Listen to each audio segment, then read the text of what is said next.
Hello everyone, I am Garima. Welcome to my YouTube channel Garima Learnx. Friends, आज की इस video के अंदर हम लोग बात करने वाले हैं डिटर्मिनेट्स यानी कि सारणिक की। सारणिक को समझने से पहले हम लोग को समझना होगा मैट्रिक्स क्या होती है। ठीक है, तो मैट्रिक्स की अगर मैं बात करूं तो मैट्रिक्स क्या है आपकी, इससे पहले वाली वीडियो में हम लोग मैट्रिक्स पर कंप्लीट पूरा चैप्टर हम लोग एक वीडियो के अंदर कंप्लीट कर चुके हैं।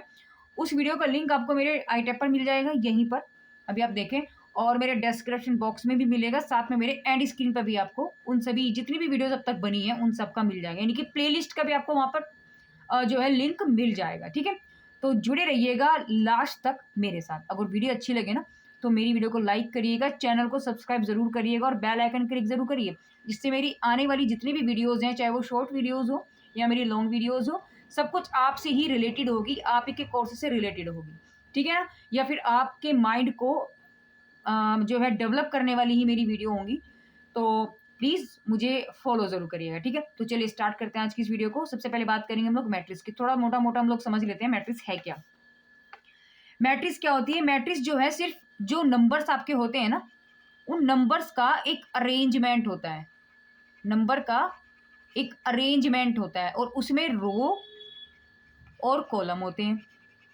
ठीक है, यानी रो और नंबर्स जो होते हैं वो रो और कॉलम्स में होते हैं, और इन रो और कॉलम्स का जो अरेंजमेंट होता है वो ही हमारा मैट्रिक्स कहलाता है। ठीक है ना, बात समझ में आ रही है? मैंने जैसे ये कुछ लिखा है तो ABC XYZ 1 2 3, तो ये क्या आपके पास, ये एक मैट्रिक्स हो गई।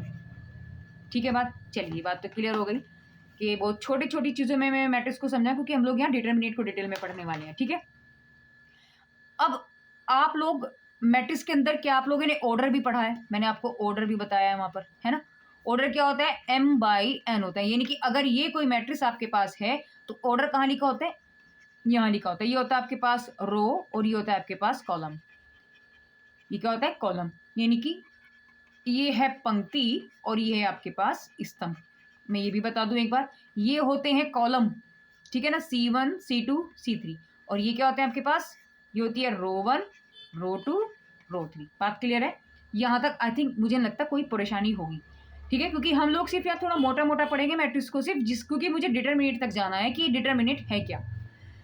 तो ये चीज़ हम लोग समझ चुके हैं, ऑर्डर आप समझ चुके हो। ठीक है ना, ऑर्डर क्या होता है ये। अब अगर मैं इसी ही डिटरमिनेट का ऑर्डर की बात कहूँ, इसकी डिटरमिनेट की मैं ऑर्डर की बात कहूँ, तो इसका ऑर्डर क्या होगा? मैंने यहाँ पर क्या देखा? रो कितने हैं यहाँ पर? 3 है ना, 1 2 3।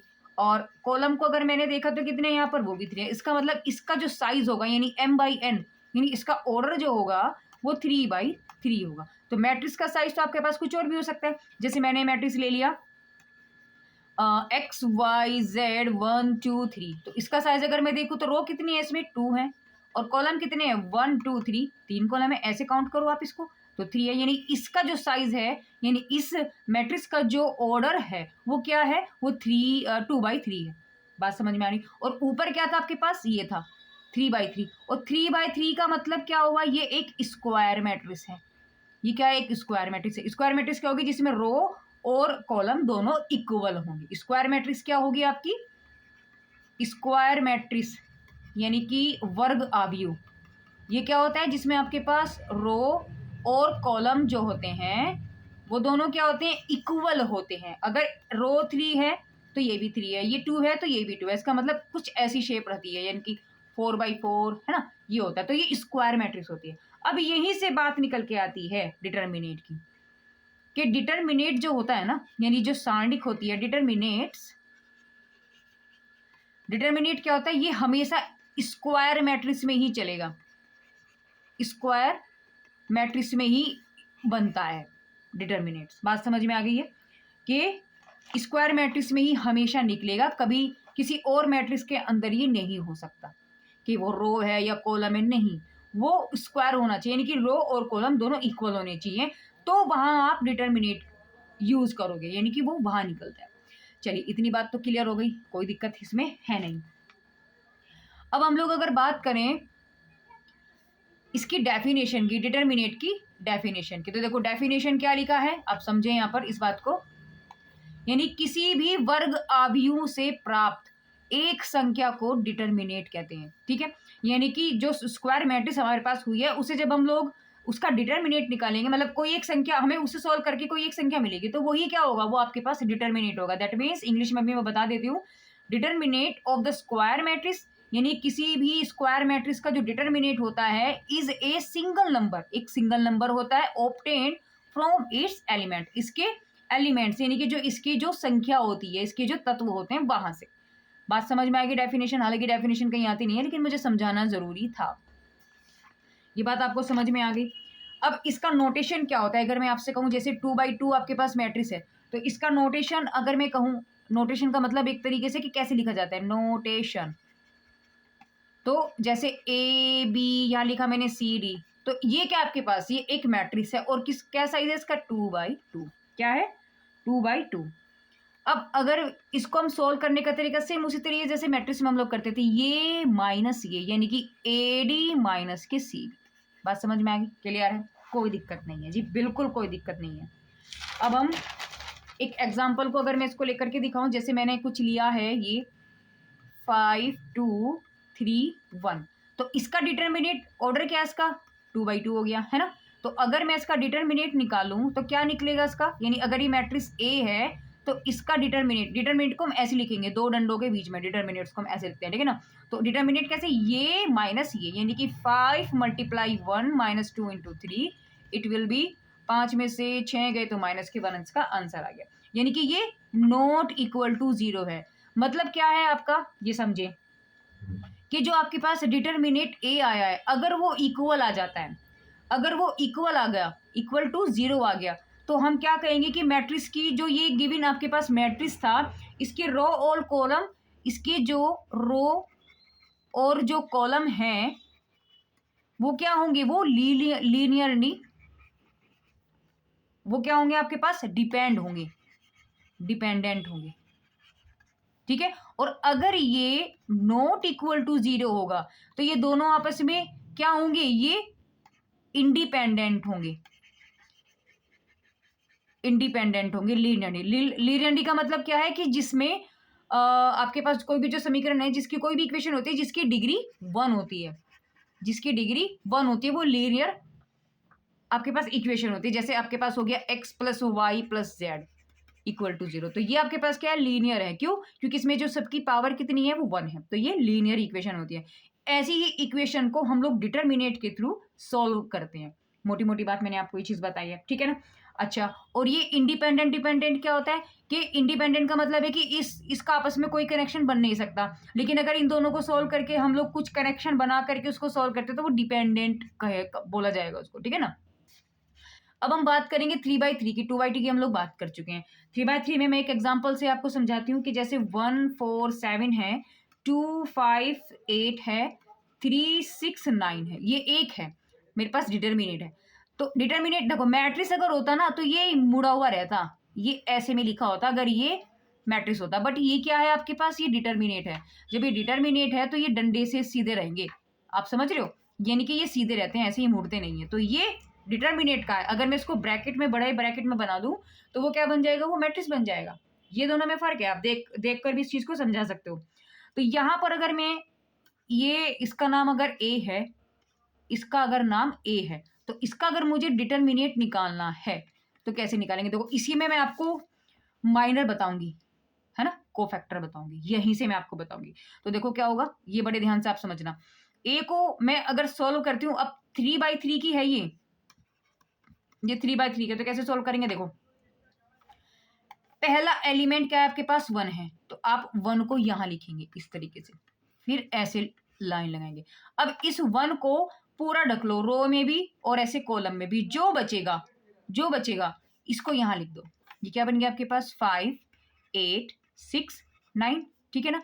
अब यहां चलेगा प्लस, ये चलेगा माइनस, फिर चलेगा माइनस प्लस, तो ये माइनस हो गया 2, फिर मैंने ये दो डंडे से लगाए और इस अब क्या करेंगे, इस 2 को कवर कर दो, ऐसे भी और ऐसे भी।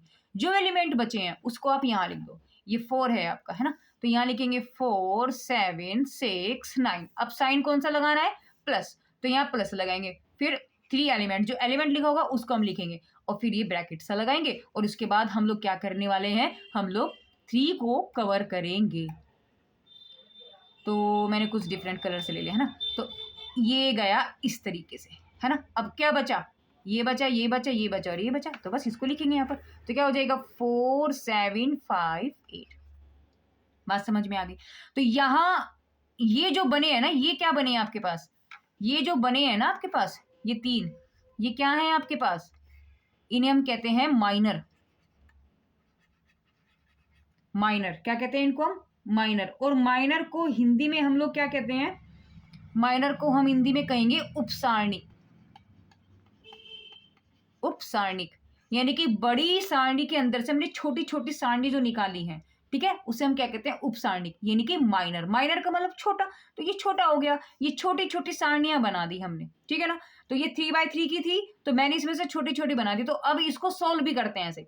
तो अब हम इसको सोल्व करेंगे। तो मैंने आपको बताया है कि ये क्या है, ये छोटी छोटी जो आपके पास बनी है ना, ये जो बनी है, ये पहला माइनर है, ये दूसरा माइनर है, ये तीसरा माइनर है। आज समझ में आया। और हमने इसको इस तरीके से एक्सपेंड करना भी मैंने आपको सिखाया है कि कोई डिटरमिनेट है तो उसका हम उसे एक्सपेंड कैसे करते हैं। अब इसको अगर मैं सोल्व करूं तो कैसे करेंगे उसको भी देख लेते हैं।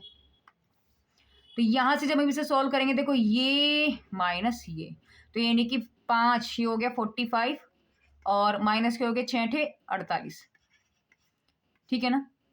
माइनस के 2, 4 9 36 यानी 36 हो गया, माइनस 7 6 42 42 हो गया, प्लस के 3 7 4 8 32 यानी 32, माइनस के 7 5 35 35। तो इसको सॉल्व करके आपके पास यहाँ बचेगा माइनस के 3, ये आ गया 2 इंटू माइनस के 6 प्लस के 3, ये बन गया आपके पास माइनस के 3। इट विल बी माइनस के 3 प्लस के 12 और माइनस के 3 3 9। तो सोल्व करके आपके पास क्या आ जाएगा, मुझे लगता है 0 बन रहा है ये मुझे लगता है, खैर छोड़ो, उससे मुझे कोई फर्क नहीं पड़ता। मेरे को यहाँ सिर्फ क्या बताना था आपको, ये 10 11, हाँ ये 0 बन रहा है, ठीक है ना। तो इसका मतलब मैंने अब आपको क्या बताया था, अगर ये इक्वल टू 0 आता है, इसका मतलब रो और कॉलम क्या आपके पास वो लीनियरली डिपेंडेंट होंगे। ये बात तो इससे क्लियर होगी कि डिटरमिनेंट अगर 0 होता है, ठीक है ना। लेकिन मेरे को यहाँ भी सिर्फ आपको एक्सपेंड करके दिखाना था और कुछ नहीं था। तो एक मैंने आपको क्या बताया था इसके अंदर कि ये क्या है आपके पास, ये माइनर है। माइनर को हम लोग MIJ से रिप्रेजेंट करते हैं, MIJ से हम लोग इसे रिप्रेजेंट करते हैं, ठीक है। माइनर अगर मैं आपको कहूं कि माइनर डेफिनेशन के तौर पे, तो माइनर होता क्या है, माइनर है क्या, यानी कि उपसारणिक है क्या। अगर मैं एक लाइन में आपको बोलूं, मैं ये कह सकती हूं कि किसी भी एलिमेंट का,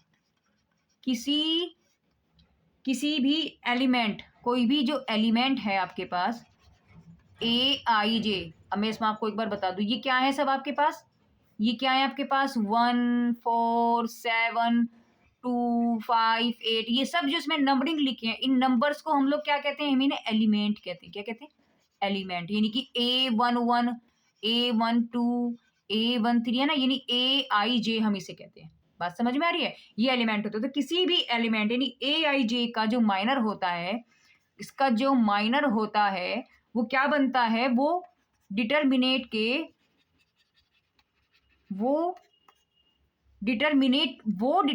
होता है जिसका हम लोग रो और कॉलम दोनों हटा देते हैं। बात समझ में आई।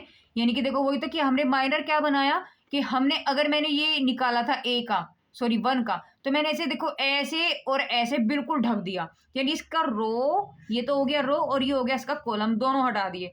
तो जो बचा है, जो बची हुई डिटरमिनेट होती है, वो ही माइनर होता है। क्या हुआ कि किसी भी एलिमेंट को, जब किसी भी एलिमेंट का हम लोग उसका रो भी और उसका कॉलम भी हम बिल्कुल हटा देते हैं, जो बची हुई डिटरमिनेट होती है वो उसका माइनर होता है, ठीक है। ये डेफिनेशन के तौर पर भी मैंने आपको चीजें बता दी हैं। अब हम बात करेंगे कि माइनर तो मैंने आपको बता दिया, माइनर को हम किससे रिप्रेजेंट करते हैं, माइनर को हम लोग MIJ से रिप्रेजेंट करते हैं, ठीक है ना। अब हम बात करेंगे कोफैक्टर की। कोफैक्टर को हम CIJ करते हैं।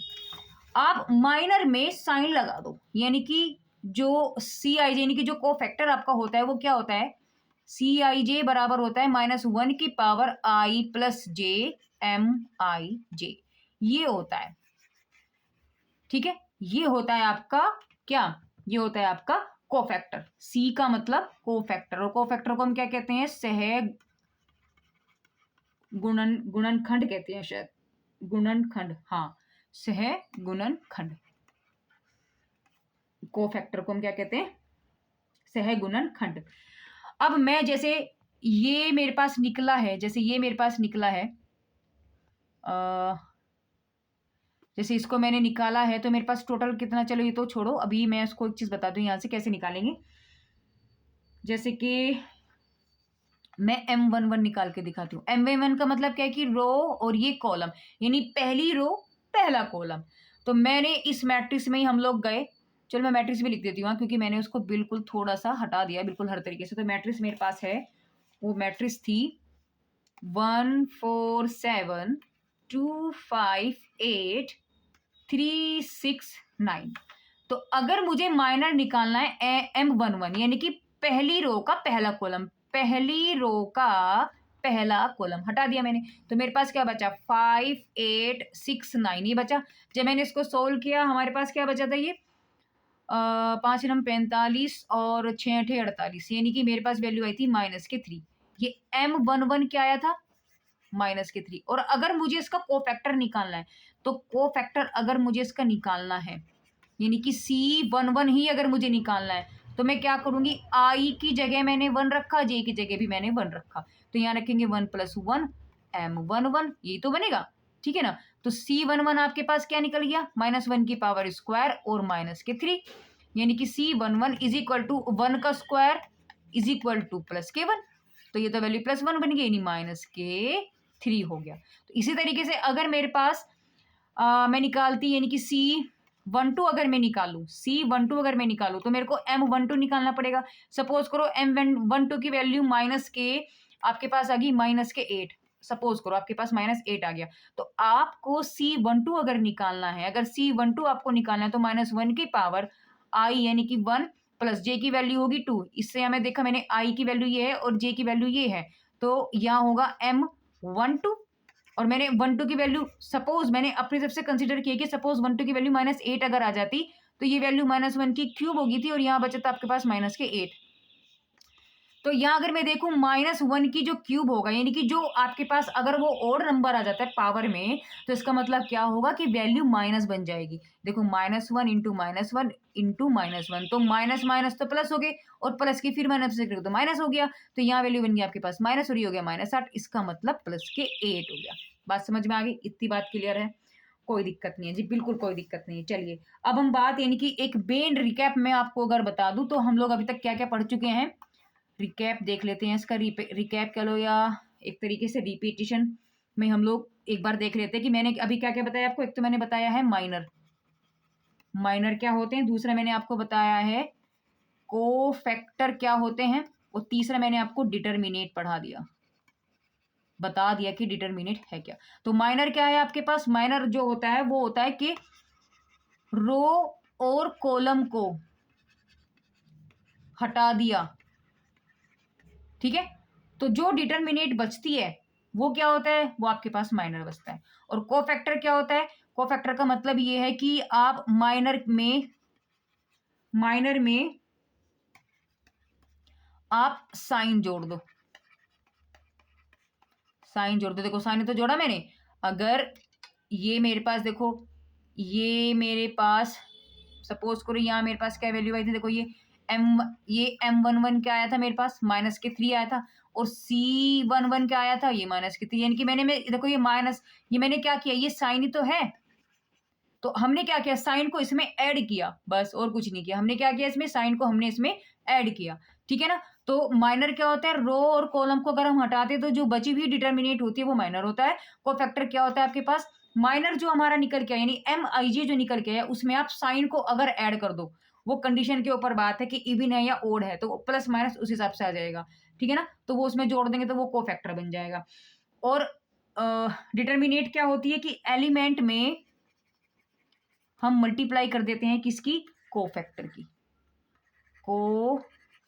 की, और कोफैक्टर का हम लोग सम उसमें, इन सब का फिर हम इसमें सम कर देते हैं, एलिमेंट में मल्टीप्लाई करते हैं कोफैक्टर के और उसका हम लोग सम कर देते हैं, तो ये आपके पास डिटर्मिनेट निकलता है। अब यहाँ पर समझो कि अगर यही वाली मेरे पास मैट्रिक्स अगर है जो मैंने अभी ली थी एग्जाम्पल के तौर पे, ठीक है ना, तो अगर मैं उसका डिटर्मिनेट यहाँ पर मैंने निकाला भी था शायद अभी ना, इसका मैंने डिटर्मिनेट निकाला था क्या, चलो कोई नहीं, मैं एक अपनी तरफ से आपको एक एग्जांपल के तौर पे समझाती हूँ कि डिटर्मिनेट निकालते कैसे। जैसे मेरे पास कोई भी डिटर्मिनेट मैंने लिया 1 2 3 3 2 1 एंड 4 3 2, ठीक है। तो अगर मुझे इसका डिटर्मिनेट निकालना यानी कि ए बराबर, सॉरी ये मैट्रिक्स है भाई, तो ये सीधे डंडे हैं, मुझे अगर इसका डिटर्मिनेट निकालना है तो 1 लिखेंगे फिर ये लगाएंगे, तो मैंने इसको ढक दिया ऐसे, तो जो बचा है उसको यहाँ लिख दो 2 1 3 2, है ना। फिर यहाँ साइन कैसे लगेगा, प्लस माइनस प्लस, साइन कैसे होते हैं, साइन कैसे होते हैं देखो, plus minus plus, minus plus minus, plus minus plus, समझ में आया, प्लस के बाद माइनस, माइनस के बाद फिर प्लस, बस। और सेम कंडीशन, प्लस प्लस के बाद यहाँ माइनस यहाँ प्लस, ये आपके साइन का साइन रूल होता है, ठीक है ना। तो अगर हम लोग इसका कोफैक्टर निकाले थे भी, हम लोग इस डिटरमिनेंट को सोल्व कर रहे थे, तो कैसे करेंगे, इस 1 को पहले हमने एलिमेंट लिया, देखो एलिमेंट लिया, उसमें कोफैक्टर की हमने क्या की, मल्टीप्लाई की, देखो एलिमेंट लिया कोफैक्टर बनाया, उसकी हमने इसमें मल्टीप्लाई करी, और सम का मतलब है यहाँ जो प्लस माइनस आएंगे वो आपका प्लस माइनस कर करके जो बनेगा लास्ट में वो आपका डिटरमिनेट निकल के आएगा। तो एक डिटरमिनेट को मैं कंप्लीट सोल्व करके आपको दिखाती हूँ। तो यहाँ 1 को मैंने किया, ये कैंसिल हो गया, आपके पास ये बचा। नेक्स्ट 3 आया, 3 को ढक लो भैया, ये गया और ये गया, तो क्या बचा, ये और ये, यानी कि 2 3 3 2, सब प्लस में है, कोई एलिमेंट यहाँ पर माइनस में नहीं है, पैन अगर टच हो गया तो उसको आप इग्नोर कर सकते हो, ठीक है। अब क्या लिखेंगे, प्लस के 4 लिखेंगे, तो प्लस के 4 का मतलब क्या है, ये इसको ढक दो और इसको ढक दो, तो ये बचा ये बचा ये बचा और ये बचा, यानी आपके पास एलिमेंट क्या है 2 2 3 3 1। तो अगर मैं इसको सोल्व करूं, ये माइनस ये, तो 2 दूनी 4 माइनस के 3, 1 बाहर है, 1 का कोई फर्क नहीं पड़ता, 3 इसका हो गया 2 दूनी 4 माइनस के 9, ठीक है ना, प्लस के 4 2 माइनस के 6, तो यहाँ आपके पास हो गया 1 माइनस के 3 इंटू माइनस के 5 और प्लस के 4 माइनस के 4, ठीक है। तो जब आप इसे सोल्व करेंगे आपके पास वैल्यू बन जाएगी 1 प्लस के 15 और माइनस के 4 चौक 16। ओहो फिर से 0 आ गया है, तो ये डिटर्मिनेट आपके पास 0 आ गया, कोई बात नहीं, हमारा तो आंसर मैंने आपको एक्सपेंड करके दिखाया। तो यहाँ कोई और भी नंबर आ सकता था, तो ये अगर मैं कहूँ आपके पास ही क्या है, ये लीनियरली आपके पास डिपेंडेंट है, लीनियरली डिपेंडेंट है ये, ठीक है ना। तो क्या ये तो चीज़ में इतना नहीं आता, लेकिन आपको सिर्फ एक्सपेंड करना आना चाहिए, ठीक है ना। चलिए ये बात तो आपकी क्लियर हो गई है। अब हम लोग बात करेंगे इसकी प्रॉपर्टीज की, किसकी, अब हम लोग क्या बात करने वाले हैं, प्रॉपर्टीज की। तो करते हैं प्रॉपर्टीज। तो प्रॉपर्टीज में क्या है भाई, देखो प्रॉपर्टीज ऑफ डिटर्मिनेट,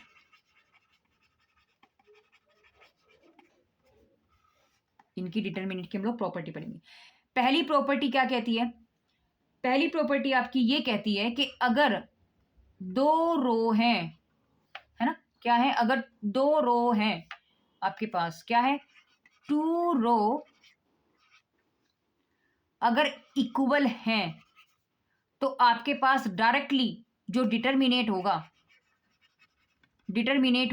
वो क्या होगा, वो डायरेक्टली 0 आंसर उसका बन जाएगा। जैसे जैसे मैं आपको समझाती हूँ, जैसे ये आपके पास एक मैंने मैट्रिक्स लिया 1 1 2 2, तो आप यहाँ पर देखिए मैंने क्या बोला, 2 रो हैं इसमें, 1 2 R1 R2 दोनों के आपके पास इक्वल हैं, यानी मैंने यहाँ देखा R1 बराबर R2 है भाई, तो इसका मतलब अगर ये A बराबर है तो डिटर्मिनेट डायरेक्टली आप इसको 0 रखोगे, सोल्व भी करने की जरूरत नहीं है। और अगर सोल्व भी करना है तो देख लो, आप सोल्व करके देखो, तो ये माइनस ये, यानी कि 2 - 2 इट विल बी 0, क्लियर है।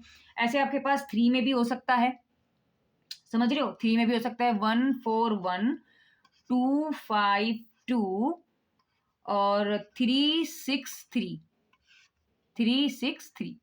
तो ये अगर आपके पास मैट्रिक्स है तो आप क्या कर सकते, सॉरी मैट्रिक्स कह रही हूँ, डिटर्मिनेट अगर ये आपके पास है, तो आप इसमें ये चीज देखें कि आपको इसमें से अगर मैं 3 कॉमन ले लूं, C1 में से मैंने कॉमन ले लिया 3,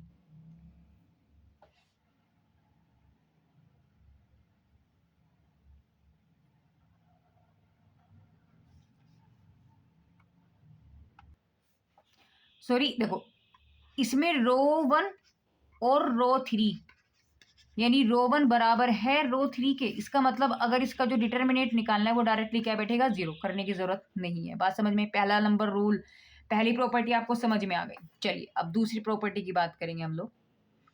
दूसरी प्रॉपर्टी क्या कहती है आपसे, सेकंड प्रॉपर्टी आपसे क्या कहती है, वो ये कहती है कि रो प्रोपोर्शनल, रो प्रोपोर्शनल अगर है, इसका मतलब समझे कि इसका मतलब है क्या। इसका मतलब ये है कि अगर आपके पास मैट्रिक्स का मान 0 आ जाए, ठीक है, इसका मतलब क्या हुआ, जैसे कोई पहले हम लोग मैट्रिक्स लेकर के चलते, जैसे मैंने लिया 1 2 2 4, तो आप यहां पर क्या देख पा रहे होंगे, अगर ये a बराबर है तो ये आपके पास रो 1 है और ये आपके पास रो 2 है।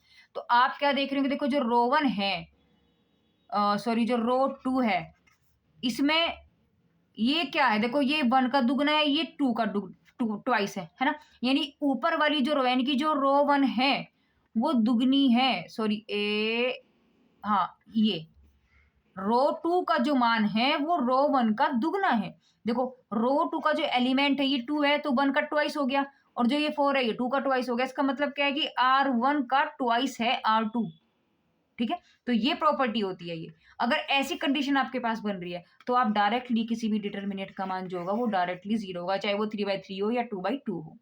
क्लियर है बातें, समझ में आ गई। थर्ड प्रॉपर्टी की अगर हम लोग बात करते हैं तो थर्ड प्रॉपर्टी में क्या कहता है, थर्ड प्रॉपर्टी में ये कहता है कि रो को अगर हम लोग इंटरचेंज करते हैं, इंटरचेंज अगर हम करते हैं, चेंज, इंटरचेंज का मतलब है आपस में चेंज हम लोग कर देते हैं, तो उनका साइन चेंज हो जाता है, तो उनका साइन चेंज हो जाता है, ठीक है। जैसे कि यही मैंने ले ली 1 3 2 4, ठीक है। तो मैंने क्या किया,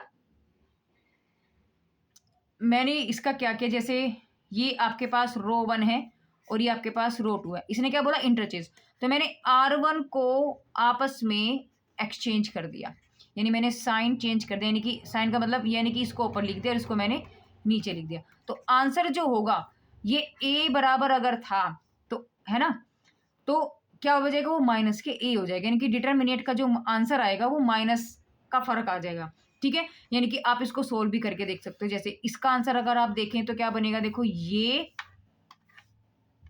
माइनस ये, यानी कि 4 माइनस के 6, यानी कि क्या आंसर, माइनस के 2। और अगर मैं इसकी करूँ तो 6 माइनस के 2 माइनस के 4, यानी कि आंसर क्या आ गया, 2। देखो माइनस का फर्क है ना, यानी साइन का फर्क है। तो मैंने क्या बोला, अगर रो को आप इंटरचेंज करते हो तो साइन चेंज हो जाएंगे, कहने का मतलब ये है। चलिए फोर्थ प्रॉपर्टी को देखते हैं हम लोग। फोर्थ प्रॉपर्टी आपके पास क्या है, फोर्थ ये कहती है कि कॉमन फैक्टर अगर बाहर आ जाए, अगर कोई भी उसमें कॉमन है, जैसे मैंने लिखा है कि कॉमन फैक्टर जो उसमें होगा, कॉमन जो फैक्टर होगा डिटरमिनेट के अंदर, वो उसे हम बाहर लिख लेंगे, वो बाहर हो जाएगा। जैसे 2408 मैंने लिखा है, तो 2408, तो यहां से ये वैल्यू आएगी 4, ठीक है ना। अब देखो ये आपके पास डिटरमिनेट ए है कोई भी, ये क्या है, देखो ये आपके पास रो 1 है और ये आपके पास रो 2 है। तो मैंने अभी ऊपर भी एक चीज आपको बताई थी, क्या, अब यहां देखो कि R1 जो है उसका अगर मैं दुगना कर दूं तो आपके पास R2 बन रहा है क्या, ठीक है ना, क्लियर है बात, ये बन रहा है। तो मैंने क्या देखा कि ये दुगना बन रहा है, तो अगर मैं इसमें से यानी कि 2 4 ये बाहर रखा, या इस वाली रो में से, यानी मैंने R2 में से मैंने 2 बाहर निकाल दिया, कॉमन ले लिया, 2 को मैंने क्या ले लिया, मैंने कॉमन ले लिया 2 को। तो जब 2 आप कॉमन ले लोगे, यानी आप इसे लिख सकते हो 2 इंटू 2 और 2 इंटू 4, ऐसे लिख सकते हो ना। तो अब ये जो 2 आया है ये, इसे बाहर निकाल लो, तो आपके पास बन जाएगा 2, ऐसे बाहर आ जाएगा 2 2 4 और 2 2 4। समझ में आ रही बात। तो यानी कि आपके पास जो मैट्रिक्स था वो ये था कि A बराबर 2 4 4 8, ठीक है। मैंने नीचे से कॉमन ले लिया इस वाली रो में से, तो आपके पास 2 2 4 और 2 2 4 ये बन गया, ठीक है। ये चीज़ बन गई। तो आप ऐसे कॉमन ले सकते हो। अच्छा, यहाँ तो आपके पास सारी चीज़ें सेम बन गई, है ना? रो 1 रो 2 के बराबर है, तो डायरेक्ट अगर मैं देखूँ तो इसका डिटरमिनेंट क्या होगा? 0 होगा।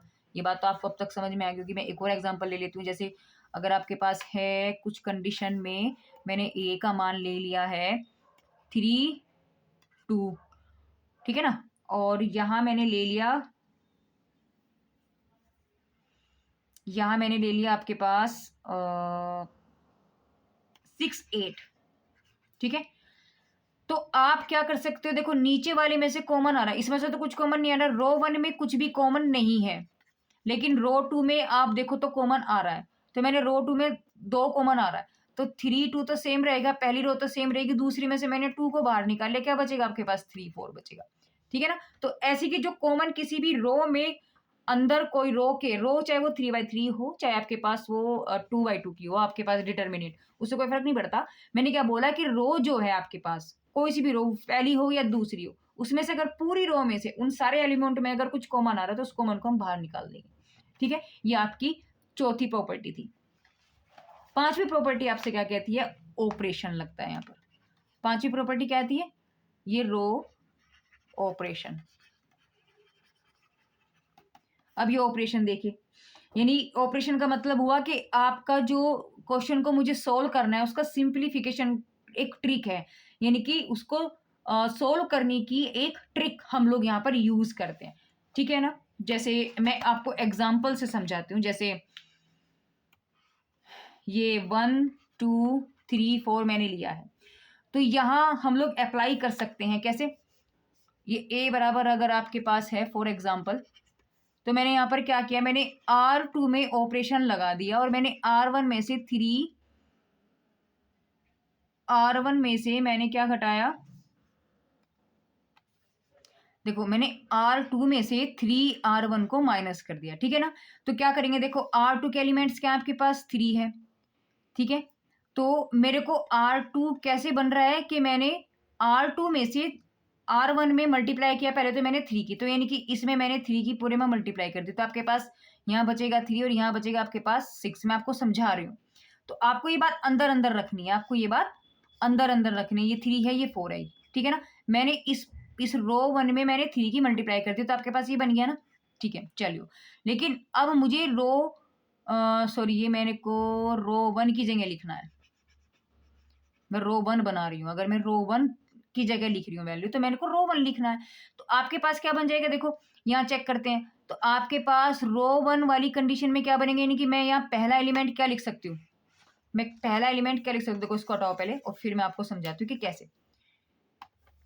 यानी कि मैंने ये आपके पास मैट्रिक्स है 1, 2, 3, 4। अब मैंने ऑपरेशन लगाया कि R1 को मैंने चेंज कर दिया, R1 को मैंने चेंज कर दिया, यानी मैंने सॉरी R2 को लिख लेते हैं, चलो R2 में चेंज कर देते, क्या कि R2 में से 3R1 को मैंने माइनस कर दिया। अब मैं एक चीज आपको बताती हूँ, अगर मैं R2 बना रही हूँ ना, तो मैं R2 में ही प्लस करूंगी और R2 में ही माइनस करूंगी। ऐसा नहीं है कि मैं यहाँ R2 को मैं यहाँ लिखूंगी, नहीं, ये रूल गलत हो जाएगा। हम लोग क्या करेंगे, हम लोग अगर मेरे को R2 निकालना है, देखो अगर मुझे R1 निकालना था तो मैं यहाँ R1 में प्लस करती या माइनस करती, ये रूल होता है। यानी कि जो आप यहाँ लिखोगे ना वो पहला आप यही लिखोगे, ये रूल है, ठीक है ना? तो अगर मैंने क्या निकाला, मेरे को R2 फाइंड करना है, तो यानी कि पहली में तो कोई चेंज हुआ नहीं, ये R1 है, ये R2 है, R1 में तो कोई चेंज हम कर ही नहीं रहे थे, तो 1, 2 सेम लिखो।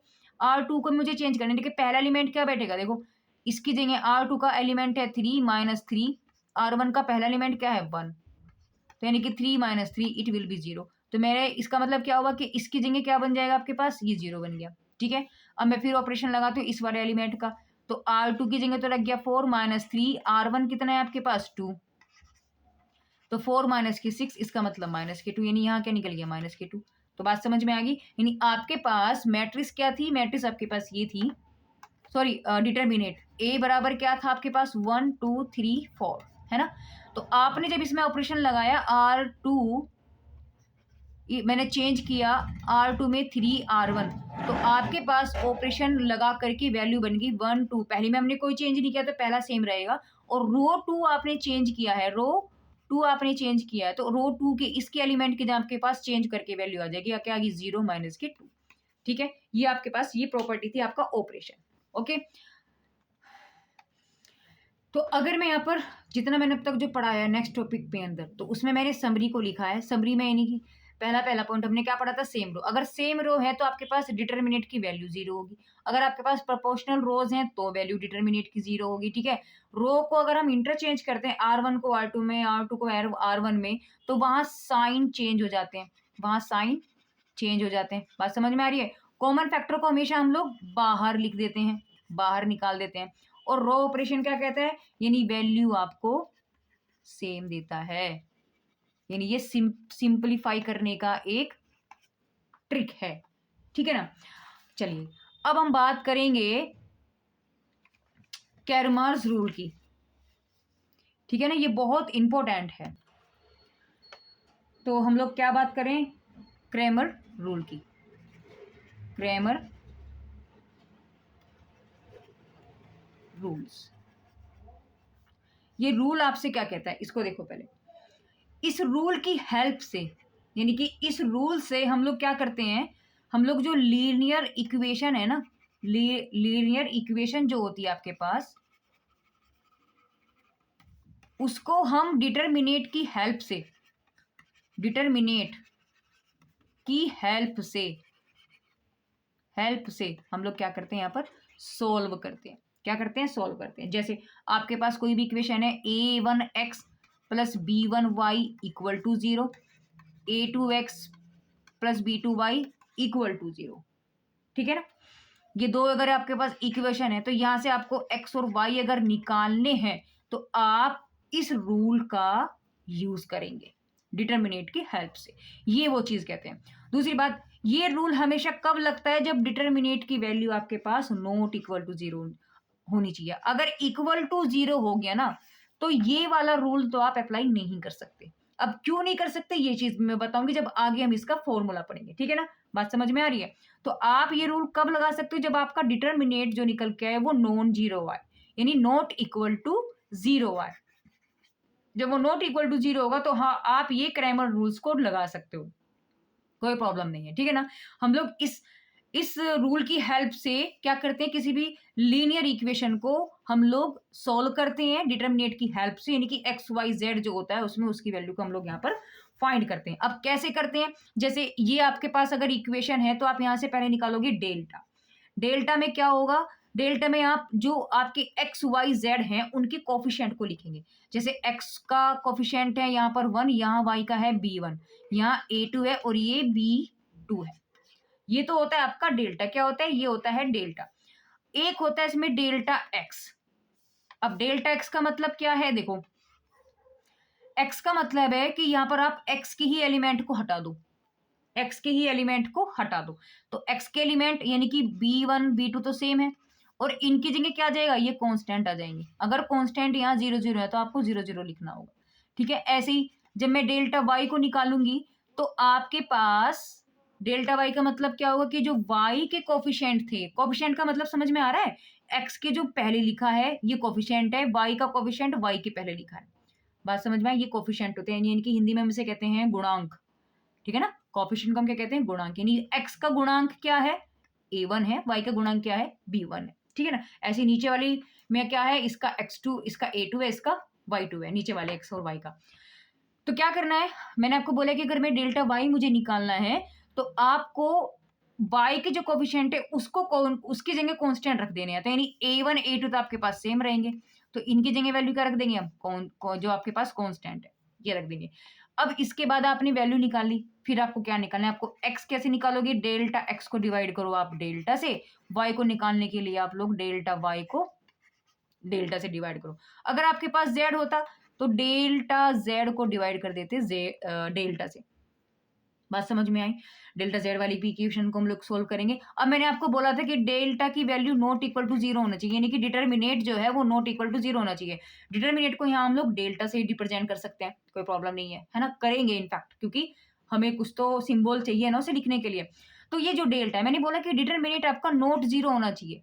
अगर ये 0 हो गया तो देखो, यानी आपके पास नीचे वाला आ रहा है ना, ये नीचे आ रहा है, अगर ये 0 हो गया तो 1/0, यानी कुछ भी अगर ऊपर है नीचे 0 आ रहा, तो यहाँ सपोज करो 5 है, तो 5 अपॉन अगर 0 आ गए तो वैल्यू इनफाइनाइट में बन गई, तो वैल्यू तो आपको निकलेगी नहीं। तो इसलिए यहाँ पर ये 0 नहीं होता, ये नॉन जीरो होता है। क्या होता है? नॉन जीरो होता है। दैट मीन्स आपके पास डिटरमिनेंट की वैल्यू नॉट इक्वल टू 0 होनी चाहिए, कोई एक नंबर आना चाहिए जीरो को छोड़ के, चाहे वो माइनस में हो चाहे वो प्लस में हो। अब एक क्वेश्चन करते हैं और समझते हैं, फिर आपको क्लियर हो जाएगा और अच्छे से। तो मैंने जो है क्वेश्चन ले लिया है,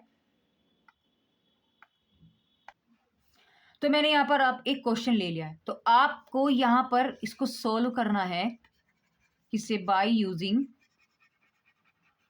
क्रैमर रूल्स, ठीक है ना। और एक्स वाई जेड की यानी कि यहाँ पर आपको वैल्यू निकालनी है। मैंने डायरेक्ट ही 3 वेरिएबल्स वाला क्वेश्चन ले लिया है। वेरिएबल्स का मतलब यानी एक्स वाई जेड, ठीक है ना। तो सबसे पहले हमें क्या करना होता है? पहले तो मेरा काम ये है कि मैं यहाँ से इसका डिटरमिनेट निकालूं, यानी कि डेल्टा को हम लोग निकालें। तो डेल्टा निकालने के लिए मेरा काम क्या है? पहले डिटरमिनेट लिख लेते हैं। डिटरमिनेट्स क्या होंगे? एक्स के कोफिशिएंट, वाई के कोफिशिएंट और जेड के कोफिशिएंट। तो एक्स का कोफिशिएंट दिस विल बी 2, दूसरे में क्या है? -1 है, नीचे 3 है। ऐसे वाई का यहाँ -1 है, यहाँ 2 है और यहाँ 1 है। ये समझ में आ रहा है ना? ये -1 हो गया, ये 2 हो गया और ये प्लस के 1 हो गया। जेड में हम लिखेंगे तो 3 हो गया, 1 हो गया और -4 हो गया। ये हो गया आपके पास डिटरमिनेट। पहले मुझे डेल्टा की वैल्यू को निकालना है। तो डेल्टा की वैल्यू आप कैसे निकालेंगे? देखो, पहला रखेंगे 2, ठीक है ना, साथ में देखो को फैक्टर भी बन जाएंगे, है ना। यानी कि मैं यहाँ पर इसको माइनर में इसका अगर मैं निकालू, देखो अभी आपके पास एक डिटरमिनेट है, तो इसी क्वेश्चन में मैं आपको फिर से एक माइनर बता रही हूँ। तो माइनर क्या निकलेंगे इसके? इसको ढक दो ऐसे, आप इसको ऐसे ढक दो, तो ये ढक दिया। तो जो बचा आपके पास डिटरमिनेट जो बच रहा है वो आपके पास माइनर होगा। तो लिखेंगे 2 1 1 -4। फिर मैंने आपको क्या बोला था कि साइन कैसे करेंगे? Plus minus plus. तो यहाँ वैल्यू क्या आ जाएगी आपके पास? ये आ जाएगी माइनस, ठीक है ना। माइनस यहाँ लिखेंगे 1, फिर ये लगाएंगे और इस बार हम लोग 1 को ऐसे कवर कर लेंगे। तो जो बचा वो क्या होगा आपके पास? वो डिटरमिनेट आप यहाँ पर लिखोगे। तो क्या बचा? -1 3, दिस विल बी 1 -4। फिर क्या साइन लगाएंगे? देखो प्लस लग रहा है, तो प्लस लगाएंगे 3, फिर डिटरमिनेट्स को लिखेंगे। अभी यहाँ से क्या करेंगे? देखो 3 को कैंसिल करेंगे और ऐसे, यानी कि उसी जो एलिमेंट है उसी एलिमेंट का रो और कॉलम हटा दो, जो बचता है वो आपके पास माइनर बचेगा। ये क्या बचेगा? यानी कि ये चारों के चारों बच गए यहाँ पर। तो इसको आप यहाँ पर लिखेंगे, यानी कि -1 3 2 1। तो अभी मैंने ऊपर देखो, इसी क्वेश्चन में मैंने आपको माइनर बता दिए, ठीक है ना, माइनर। तो ये समझो, अब यहाँ से क्या किया? 2, इसको सोल्व कर लो, ये माइनस ये, तो माइनस के तो 8 ये आ गया, माइनस के 1 ये आ गया, माइनस के 1 हो गया, ठीक है ना। फिर ये minus minus plus, this will B 4, minus लगाएंगे फिर यहाँ 3 करेंगे, ठीक है ना, +3 माइनस के 1, देखो ये माइनस ये, समझ में आया। अगर आपके पास ए बी सी डी है तो ए डी फिर बीच में माइनस और सी बी, ये आता है आंसर, है ना। ये माइनस ये, तो ये माइनस ये, तो आपके पास -1 माइनस के 3 दूनी 6 हो गया, है ना। तो आपके पास आ गया 2 माइनस के 9, this will B -1 and this will B 1 +3 minus के 7। तो माइनस के हो गया 18, माइनस हो गया 1 और माइनस के हो गया 21, ठीक है। तो यहां से अगर आप देखें तो डेल्टा की जो वैल्यू आपके पास आएगी, देखो एक चीज देखो, यहाँ पर क्या आपके पास -1 है, तो ये -1 और ये साइन भी यहाँ पर माइनस आएगा, ये साइन भी माइनस, क्योंकि प्लस माइनस प्लस। तो ये वाला माइनस इस माइनस को, यानी कि ये माइनस है और यहाँ की जगह आपके पास -1 है, तो ये माइनस प्लस हो जाएगा, यानी कि ये वैल्यू प्लस होगी। इसका मतलब आंसर आपके पास आ जाएगा 38 माइनस के, यानी डेल्टा की वैल्यू माइनस के 38 आपके पास आ गई। बात समझ में आ गई। अब हम लोग क्या बात करने वाले हैं? अब हम लोग लिखेंगे डेल्टा एक्स, फिर डेल्टा वाई, उसके बाद डेल्टा जेड। तो हम लोग यहाँ से लिखेंगे डेल्टा एक्स। एक्स में मैंने आपको क्या बोला था? जो एक्स के कोफिशिएंट है, वो सॉरी एक्स के जो आपके पास कोफिशिएंट है, उनकी जगह आप क्या लिख दोगे? उनकी जगह आप लिखोगे कांस्टेंट। अब आप देखो कि ये जो डिटरमिनेट आपके पास आई थी, यानी मैं डिटरमिनेट को ना मैं यहीं लिख देती हूँ एक बार ना, जिससे आपको दिक्कत बिल्कुल भी ना हो। डिटरमिनेट्स आपके पास क्या है? ये अगर मेरे पास है ऐसे, तो मैं उनके कोफिशिएंट लिख देती हूँ। क्या थे? 2 -1 3 -1 2 1 1 माइनस के 4, ठीक है ना। तो यहाँ ये क्या है, ये x का कोफिशिएंट है, ये y का कोफिशिएंट है, ये z का कोफिशिएंट है। तो यहाँ जब x लिख रहा है तो इसका मतलब x के वाले को आप हटा दो, तो बाकी तो सेम है ना, -1 2 1 3 1 माइनस के 4। तो इसकी जगह क्या लिखेंगे, कांस्टेंट। और कांस्टेंट देखो आप यहाँ क्या है, सारे के सारे जीरो ही हैं। नहीं भाई जीरो नहीं थे, मैंने इक्वेशन गलत लिख दी भाई। ये आंसर यहाँ पर ये है आपके पास 8, ये है 4 और यहाँ है आपके पास 0। देखो मेरे से गलती से लिखा गया था क्वेश्चन में ये। तो कोफिशिएंट क्या होते हैं, जो यहाँ है ये कोफिशिएंट है आपके पास, ठीक है ना, 8 4 0। तो आप यहाँ लिखेंगे 8 4 0, एक्स की जगह 8 4 0, ठीक है ना। अब इसको आपको सोल्व करना है, अब इसको आपको सोल्व करना है, आप समझ सकते हो। सोल्व कैसे करेंगे आप इसे, यानी कि 8 रखेंगे, देखो बहुत जल्दी में करती हूँ मैं, ये इसको ढक लो ऐसे, ये माइनस ये, यानी माइनस के हो गया आपके पास 8 माइनस के 1। अब ये sign plus minus plus, this will be, ये वाला माइनस इस माइनस को प्लस कर देगा, ठीक है। तो यहाँ वैल्यू क्या होगी, ये -1 है तो 1 का तो 1 रहेगा, तो इसे ढक दो और ये ढक दो। तो -4 की 4 में करेंगे तो माइनस के 16 हो गया जी, ठीक है ना। और ये वैल्यू आपके पास क्या आ जाएगी, माइनस के आ जाएगी 6 की में जीरो, ये तो जीरो है भाई, जीरो किस में करेंगे तो जीरो ही हो जाएगा, है ना। प्लस के बचेगा 3, 3 को ढक लो भाई, ये गया और ये गया, तो ये माइनस ये, यानी मैं अगर यहाँ से देखूं तो ये तो जीरो ही है, तो जीरो के 2 में जीरो हो जाएगी और इधर हो जाएगा 4, तो 4 माइनस के 0, दैट मीन्स आपके पास 8 माइनस के 9 और माइनस के 16 प्लस के 12, ठीक है ना। यानी 8 9 72, तो यही हो गया, माइनस के 16 प्लस के 12। अब इनको ऐड करिएगा तो आपके पास बनेगा 4, ये बनेगा 8 माइनस के बनेगा 16, तो आंसर आपके पास कितना आ जाएगा, माइनस के 76 आ रहा है भाई मेरा। तो देखो भाई मिस्टेक कहाँ, देखो कैसे हो जाती है, मुझसे भी हो रही है आजकल। देखो ये माइनस मैंने यहाँ गलत लगा दिया था, ये माइनस तो होगा नहीं, क्योंकि यहाँ आपके पास क्या है, ये क्या है आपके पास, देखो यहाँ प्लस के 8 है ना। तो ये प्लस के 8 हो गया, और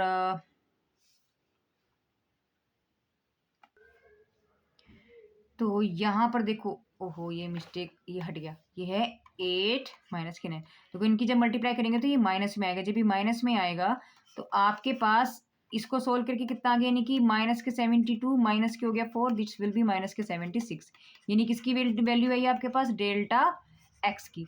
ऐसे ही अब हम लोग क्या निकालेंगे, डेल्टा वाई निकालेंगे। तो यही मैट्रिक्स रहेगी, और इस मैट्रिक्स में इसकी जगह, यानी क्योंकि डेल्टा वाई निकाल रहे हैं हम, तो वाई की जगह, यानी वाई के कोफिशिएंट की जगह हम लोग क्या रखेंगे, इसको रखेंगे। तो आपके पास क्या डिटर्मिनेंट बन जाएगा, देखो आपके पास बन जाएगा delta Y is equal to 2 minus 1 3 और 8 4 0 3 1 माइनस के 4। जब आप इस डिटर्मिनेंट की वैल्यू को सोल्व करेंगे तो आपके पास माइनस के 76 आ जाएगा, सेम उसी तरीके से।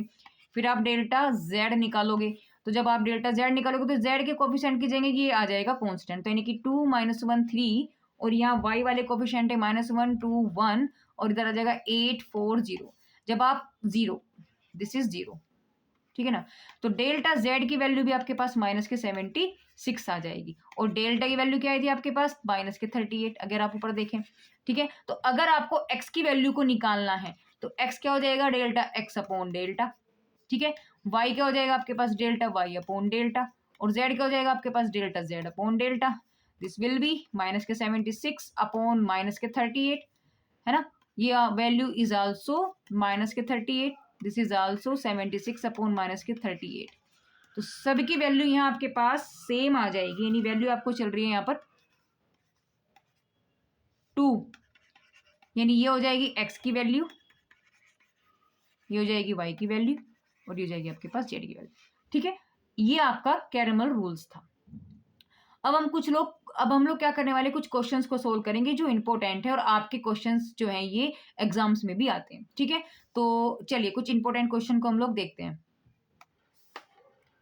तो कुछ जैसे मैंने एक एग्जाम्पल लिया है, एक क्वेश्चन मैंने लिया है। इस क्वेश्चन में देखो आप इसको कैसे सोल्व कर सकते हो, बहुत इजीली हम इसे सोल्व कर सकते हैं। कैसे, देखो अगर मैं यहाँ देखूं कि इस वाली में से ना मैंने 7 को कॉमन ले लिया, दिमाग लगाना पड़ेगा, जब मैंने 7 कॉमन ले लिया बाहर, अभी मैंने आपको बताया था कि किसी भी रो या कॉलम में से कोई अगर एलिमेंट कॉमन आता है तो उसमें से बाहर निकाल देनी, कॉमन फैक्टर को हम बाहर निकाल देते, तो वही चीज यहाँ पर है।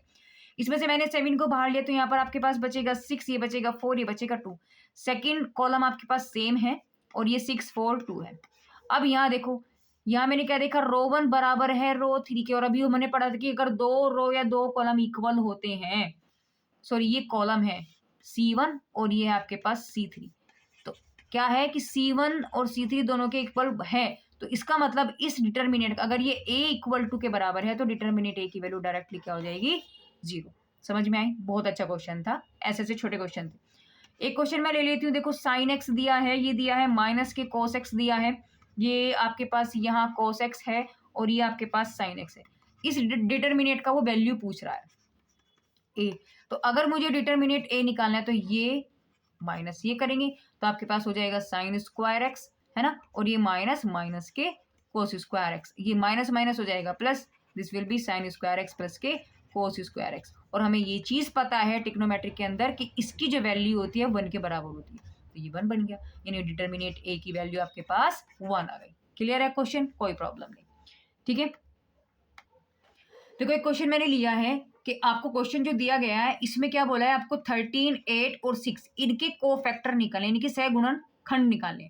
तो आप कैसे निकालोगे, देखो आपको निकालना है 13 का, तो आप कैसे निकालोगे, देखो 13 का कोफैक्टर आप ऐसे लिखेंगे, 13 का कोफैक्टर इज इक्वल टू, आप लिखेंगे 13 का है ना, तो 13 को ढक दो भाई, ये गया 13 पूरा, तो जो बचा वही कोफैक्टर बनेगा इसका, ठीक है।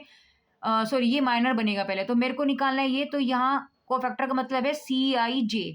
CIJ बराबर क्या होता है, मैं आपको अगर बता दूं, अभी मैंने ऊपर बताया था CIJ बराबर होता है -1 की पावर I प्लस J और MIJ।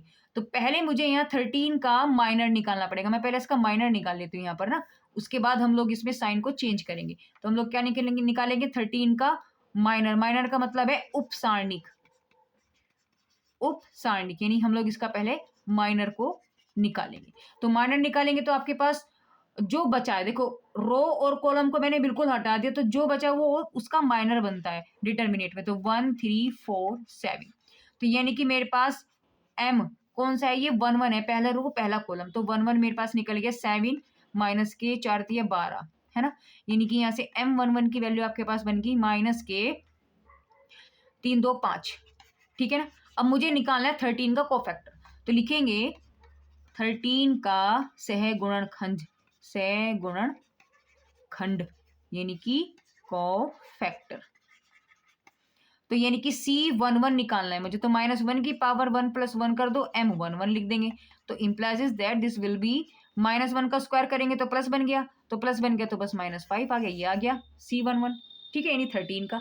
तो ऐसे ही सेम आप निकाल लोगे 8 का भी और 6 का भी। कैसे निकालोगे, 8 का अगर मुझे निकालना है तो पहले मुझे 8 का देखो किस पे है, ये 8 का अगर मुझे निकालना है तो ये बन रहा है दूसरी रो पहला कॉलम, तो दूसरी रो पहला कॉलम, यानी मुझे ये निकालना है, तो आपके पास ये और ये बचेगा, यानी कि ये माइनस ये, यानी कि 5 7 35, यानी क्या बच गया 35 माइनस के 6, यानी कि दिस विल भी आपके पास बन गया 29, क्या है ये M21। और अगर मुझे इसी का क्या निकालना है, मुझे CIJ निकालना है ना, यानी कि C21 मुझे निकालना है, तो -1 की पावर 2 प्लस 1 कर दोगे, यानी 3 हो गया, और आ गया आपके पास 29, यानी C21 आपके पास माइनस के 29 आ गया। बात समझ में आ रही है? क्लियर है? सेम यही रूल आपका चलेगा। चलिए अब नेक्स्ट क्वेश्चन लेते हैं, उसको समझते हैं। देखो मैंने क्वेश्चन लिया है और इसमें आपको शो करना है, देखो ये ऐसे क्वेश्चन आते हैं अक्सर, तो आप ऐसे क्वेश्चन में क्या करोगे, सीधी सी बात है, जो आपके पास डिटर्मिनेट है आप इसको LHS लेकर के चलेंगे और इसको एक्सपेंड करेंगे, इनकी इसको आप इस डिटर्मिनेट को आप खोल दोगे, तो आंसर आपके पास अपने आप सेल्फ बन जाएगा। तो अगर ये आपके पास डेल्टा बराबर है, तो मैंने लिया डिटर्मिनेट मुझे निकालना है ना, तो डिटर्मिनेट हम लोग निकालेंगे, डेल्टा बराबर आपके पास कैसे, देखो A लिखेंगे पहले तो, ठीक है ना, और इसकी मल्टीप्लाई इसके साथ कर देंगे, तो BC माइनस के F का स्क्वायर, ये प्लस होता है, ये माइनस होता है, ये प्लस होता है, तो माइनस हो गया H लिखा, यानी ये रो तो चली गई, तो C की मल्टीप्लाई H में होगी, यानी HC हो गया, माइनस G की मल्टीप्लाई F में होगी, F में हो गई जी की मल्टीप्लाई, प्लस के हो गया जी। अब जी को लिखा और यानी कि ये वाली चली गई तो ये माइनस ये, यानी कि एच एफ माइनस के जी बी। अब सीधी सी बात है, इसकी मल्टीप्लाई अंदर कर दो तो this will be A B C minus के एफ स्क्वायर ए हो गया माइनस के एच स्क्वायर सी हो गया, प्लस के हो गया जब इसकी मैंने इसमें की तो this will B H G F, plus जब इसकी इसमें करेंगे तो एच जी एफ और इसकी इसमें करेंगे तो माइनस के जी स्क्वायर एच। अब आप यहाँ पर देखें, क्या देख रहे हो, ये दोनों तो सम हो गए बस, और यही आंसर आपको लाना था। तो आपके पास क्या बन जाएगा, this will be A B C plus के 2GHF माइनस के AF का स्क्वायर माइनस के बी, ये बी है आपके पास ना, बी जी का स्क्वायर और तीसरा आपके पास क्या बचेगा माइनस के CH का स्क्वायर। अब देखो यही आपके पास आंसर था जो आपको शो करना। देखो कितना छोटा क्वेश्चन था ये, और ये देखो सेम आ रहा है बस। ठीक है, क्लियर है। चलो एक क्वेश्चन और लेते हैं और उसको भी समझेंगे। देखो एक बहुत अच्छा सा क्वेश्चन मैंने लिया है, इसको हम कैसे कर सकते हैं। देखो हम अगर इसको डायरेक्ट अगर हम इसको एक्सपेंड करेंगे ना तो थोड़ा सा कैलकुलेशन डिफिकल्ट हो जाएगा। तो हम लोग क्या करेंगे, इसमें ऑपरेशन लगाएंगे। ऑपरेशन क्या लगेंगे, देखो आपको समझ आ रहा होगा, this is R1 R2 R3 और ये क्या है आपके पास, ये क्या है आपके पास, ये आपके पास रो 1, ये है रो 1 रो 2 रो 3। ठीक है, तो मैंने यहाँ पर क्या किया, मैंने यहाँ पर C1 में चेंज कर दिया और मैंने C1 में से माइनस कर दिया C2 को। तो आपके पास क्या बचेगा, मैंने C1 में से माइनस कर दिया C2 को। C1 आपके पास ये है, ये सारा आपके पास टोटल का टोटल C1 है ना। तो A प्लस B में मैंने माइनस कर दिया, ये आपके पास C2 है, तो यानी कि B माइनस कर दिया, कैंसिल हो गया, क्या बचा A। तो ऐसे ही ये C इससे कैंसिल हो जाएगा, A इससे कैंसिल हो जाएगा, तो क्या बचा ABC, ये बचेगा BCA और ये बचेगा CAB, ये ऑलरेडी है।